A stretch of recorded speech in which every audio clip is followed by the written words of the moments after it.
Hello chess enthusiasts, today, I'm excited to share an amazing game with you. I had the pleasure of playing against a remarkable chess engine called Monk Chess. In this extraordinary match, the chess engine showcased its exceptional skills, even sacrificing a rook through what seemed like supreme meditation power. Let's dive into the ocean. d4 by Monk and I played knight f6. You can go with the e6 d5 c5 setup, or the c6 move order.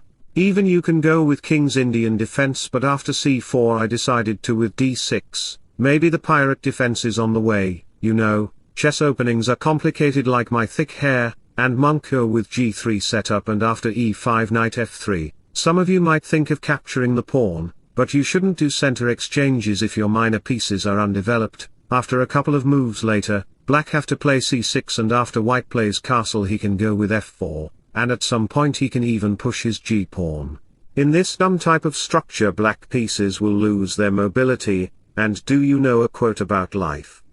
You don't always get what you wish for, but you always get what you work for. Alright, I work for my best piece's position and here I get what I want. Bishop h7 was the best move, keeping eye on this diagonal, but I moved back my bishop in a dumb route, maybe because I was playing that game with my 16 version, not Stockfish 16.1, and this is the reason why I didn't play knight d4, looking for trade of the knights. Knight b8 by my system, what a dumb move. Maybe the monk is controlling my mind to make these nonsense types of moves. He is a great astrologer and he has supernatural powers. I am not joking, it is the truth, which is why he played a bold move here. You can pause the video if you need some time. The move is, of course we are not gonna sacrifice our bishop on f7, that move wouldn't work of all time. We will play knight g6, look at this impossible move, but this is a logical move because it can checkmate you if you capture the knight. The rook is under attack and even if you dare to save the rook I will capture it simply. Now queen f3 is coming and it's your classroom where you make paper airplanes and give black a strong threat at the same time. In my childhood I did a lot and I captured the pawn. He sacrificed his bishop on f7, makes sense, captured and queen takes h8 will cost queen f3 check, and no matter where your king will run, queen to b7 can target 3 of the pieces from different places at the same time. White will gain his piece back. It would be easy for him to handle the position, and you know what?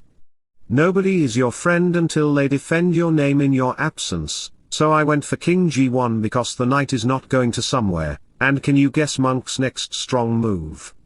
The move is queen d2. What is the plan? Of course he is not gonna sacrifice his queen on h6, he is targeting at the knight, and if you dare to save the knight then I will simply move back mine. In a sudden move queen d5 will arrive. And queen e4 is very annoying, like your phone suddenly gets vibrant and you get startles. So after takes Monk attacking to the pawn, which is why I saved it, and these following more are coming. Bishop a3, the plan is to pressure against the d-pawn with 3 pieces. Couple of moves later we have queen e8 to reach her at g6 and take the pawn with the bishop, queen g6 rook d1, and this is coming, and Monk here didn't play any monkey type of move, because we can still sacrifice the bishop. To give him a check, king g1 followed by bishop h3, f3, and we are not gonna capture the pawn because of rook d2, queen h4, and this is coming. The king will be alone in a forest at night, which can be an easy target by the rats and cockroaches. You fear cockroach. Doraemon was feared by seeing rat. What a hilarious thing. Queen a4 by him, giving up the pawn to unguard the d6 pawn. Bishop went back, rook backs, and you shouldn't capture the bishop as it will fall your position immediately. So I put my bishop swords in a battlefield. Rook to d6, queen h5 attacks to the pawn, c5, and he gives up the second. He doesn't afraid of queen h3, queen f1, queen takes pawn, because he achieved the high level of spirituality in 4,000 years. Queen e4 attacks it and prevents any source of attacks, so after take he is gonna play rook d5, bishop went back, and seeing bishop g4 can protect his rook and his position completely, he played f3. That's a big decision, because you moved up your one kingside pawn. Bishop e5 and queen b7 can target both of the pieces, but at the same time queen h3 has a decent idea. If you accept the bishop sacrifice, then after check, we have the powerful move e4, that's an insane move. No human can't find this move simply, and after pawn exchanges queen h2 will come, king e3 will meet up with queen e5, and after king d1 queen h5, the rook is under attack and your is hanging, this will be an equal position and you know. The measure of intelligence is the ability to change, so back to the position, here monk moved up his king, and it's a big problem for him. How can he break through the game? If I was playing with white then I could do, but it's monk chess. How can he create weakness for my position? Did you noticed?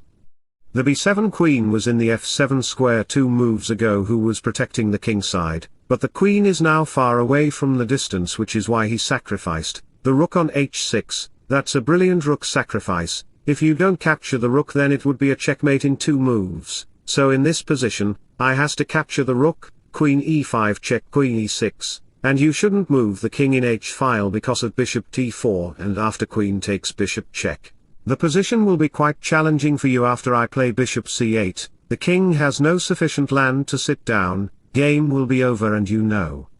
Just because you feel like you are in darkness today, doesn't mean the sun wouldn't come out tomorrow, so here I played king g7, because my sun will never go down. Monk is realizing his breath and played king h2 to get rid out of the bishop, rook d8 bishop e5, the bishop is under attack so bishop d5, queen check king runs and a very precious move by monk, that's rook c7, this is just wonderful. He is also protecting any queen attack by the bishop. How many of you can do this, attack and defense at the same time? Nobody, right? Even me, because monk's supreme spiritual power is overpowered.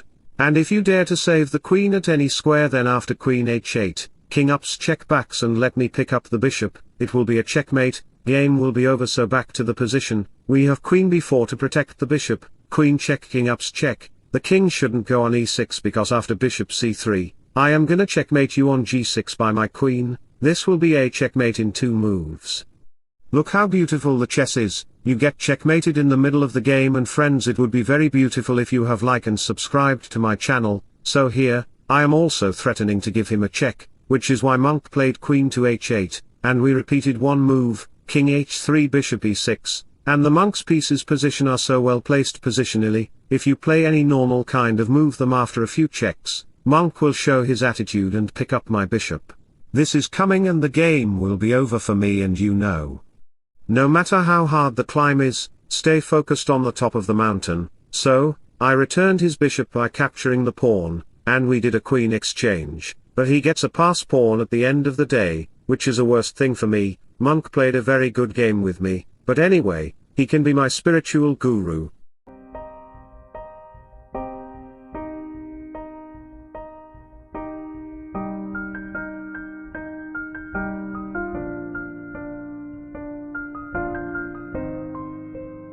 So wish you all the best, thanks for watching, subscribe for more, bye bye, take care, see you soon.